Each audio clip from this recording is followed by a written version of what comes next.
এই বতৰটো ভৰসাই নোহোৱা হৈছে ঐ। নালাগা সময়ত নেৰা নেপেৰা বৰষুণ দিব আৰু লগা সময়ত এতিয়া বৰষুণেই নাই। স্বাধীনতাৰ ৭৩ বছৰ পিছতো এতিয়াও আমি খেতিৰ বাবে বতৰৰ ওপৰত নিৰ্ভৰ কৰিব লাগে।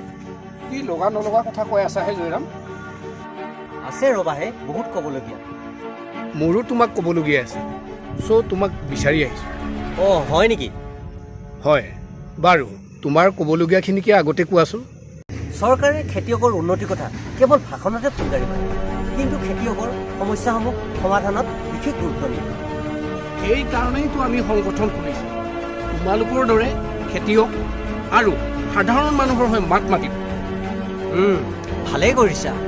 চোৱাচোন, স্বাধীনতা লাভ কৰা ৭৩ বছৰ পিছতো আজিলৈ এই সহৰা অমৰা পথাৰত জলসিঞ্চনৰ ব্যৱস্থা নহয়, কেতিয়াও নহয়, যেতিয়ালৈকে আমি আন্দোলন নকৰোঁ।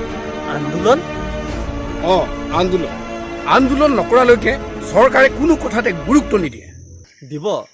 এবাৰ যিটো নিউজ কৰিম নহয়, চাৰা অসমে আমাক গুৰুত্ব দিব। মোৰ স্পটত গৈ পাওঁতে অলপ দেৰি হ'ব হা। মানে মই যি জেগালৈ আহিছোঁ নহয়, ইয়ালৈ গাড়ী নাহে, চ' গাড়ীখন মই আগতে থৈ আহিছোঁ। যাওঁতে অলপ দেৰি হৈ যাব।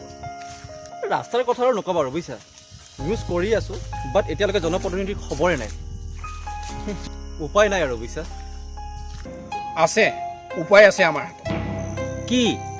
দিহিং পাটকাইক যিকোনো প্ৰকাৰে বচাবলৈ আমি সকলোৱে জোৰদাৰ আন্দোলন কৰিব লাগিব। কৰোণা মহামাৰীৰ কাৰণে দেশখন দেখোন লকডাউন হৈ আছে। আন্দোলন কেনেকৈ কৰিবা? কৰিম, আন্দোলন হ'বই, এক ব্যতিক্ৰমিক আন্দোলন। আন্দোলন আৰু আন্দোলন। এটা সময়ত আন্দোলনৰ নিউজ দি ভাগৰি গৈছিলোঁ, কিন্তু এতিয়া আন্দোলনৰ নিউজ বিচাৰি বিচাৰি ভাগৰি গৈছোঁ। যাব নালাগে আৰু দিয়া। কিয়?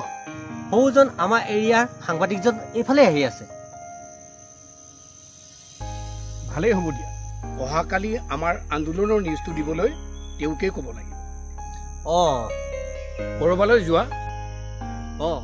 খবৰ মানুহ যেতিয়া খবৰে বিচাৰি যাওঁ। ঠিকেই আছে বাৰু, অহাকাইলৈ আমাৰ সংগঠনে কৰিব বিচৰা আন্দোলনৰ নিউজটো তুমিয়েই দিব লাগিব। চিয়'ৰ দিম, বাট আন্দোলনটো কিহৰ? শেহতীয়াকৈ দিহিং পাটকাই বৰ্ষাৰণ্যত কয়লা খনন কাৰ্য চলাব বিচৰাৰ বিৰুদ্ধে প্ৰতিবাদ।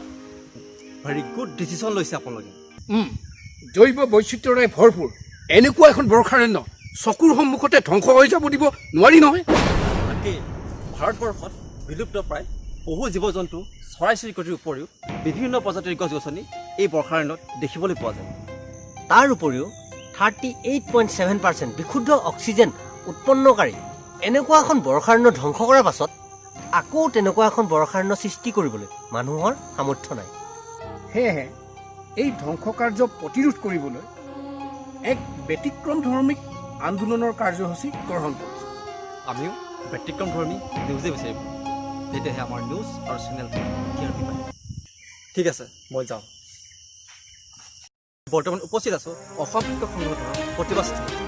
111.19 কিলোমিটাৰ জোৰা দিহিং পাটকাই বৰ্ষাৰণ্যৰ ৬০টি সংৰক্ষিত বনাঞ্চল চালাকীত যি কয়লা খননৰ কাৰ্যসূচী চলাব বিচাৰিছে, তাৰ বিৰুদ্ধে আজি অসম কৃষক সংগঠনে এক ব্যতিক্ৰমধৰ্মী প্ৰতিবাদ কাৰ্যসূচী গ্ৰহণ কৰিছে।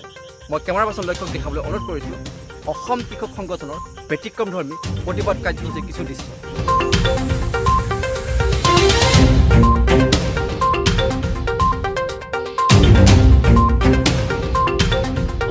আপোনালোকে যে এই বিশেষ ধৰণৰ ব্যতিক্ৰমী প্ৰতিবাদী কাৰ্যসূচী গ্ৰহণ কৰিছে, ইয়াৰ কাৰণটো কি? চাওক, ইতিমধ্যে আমি বহুত প্ৰতিবাদ কৰোঁ, কিন্তু চৰকাৰে আমাৰ প্ৰতিবাদৰ ভাষা বুজিবলৈ এবাৰো চেষ্টা নকৰে। যিটো কৰিম বুলি ভাবে বছ কৰি যায়। যিহেতু আমাৰ প্ৰতিবাদৰ কণ্ঠ, প্ৰতিবাদৰ অৰ্থ বুজিবলৈ চৰকাৰ নাৰাজ, সেয়ে ভাবিছোঁ আমাৰ কথা নাভাবে নাই, অন্তত দিহিং পাটকাই বৰ্ষাৰণ্যত বছৰ বছৰ ধৰি থকা জীৱ জন্তুবোৰৰ কথা এবাৰ ভাবক। সেয়েহে আমি ব্যতিক্ৰমধৰ্মী প্ৰতিবাদৰ কাৰ্যসূচী গ্ৰহণ কৰিছোঁ। হয়, পঢ়িলেকা ডেইলী নিউজৰ সমদৰ্শনে ইতিমধ্যে দেখিবলৈ পাইছে যে অসম কৃষক সংগঠনে দিহিং পাটকাই বৰ্ষাৰণ্যৰ চালাকী ৬০টি সংৰক্ষিত বনাঞ্চলত শেহতীয়াভাৱে কইল ইণ্ডিয়াই 98.59 হেক্টৰ মাটিত কয়লা খনন কৰিব বিচৰাৰ বিৰুদ্ধে এক ব্যতিক্ৰমধৰ্মী প্ৰতিবাদ। আমাৰ চৰকাৰলৈ আহ্বান, প্ৰকৃতিৰ অতুলনীয় সৃষ্টি দিহিং পাটকাই বৰ্ষাৰণ্যক যিকোনো প্ৰকাৰে ক্ষতি হোৱাৰ পৰা ৰক্ষা কৰক, নহ'লে পুনৰ কণী বিচাৰি হাঁহজনীক মাৰি পেলোৱা খাদ্যটোৰ দৰে এদিন আমাৰ একেই দশা হৈ পৰিব।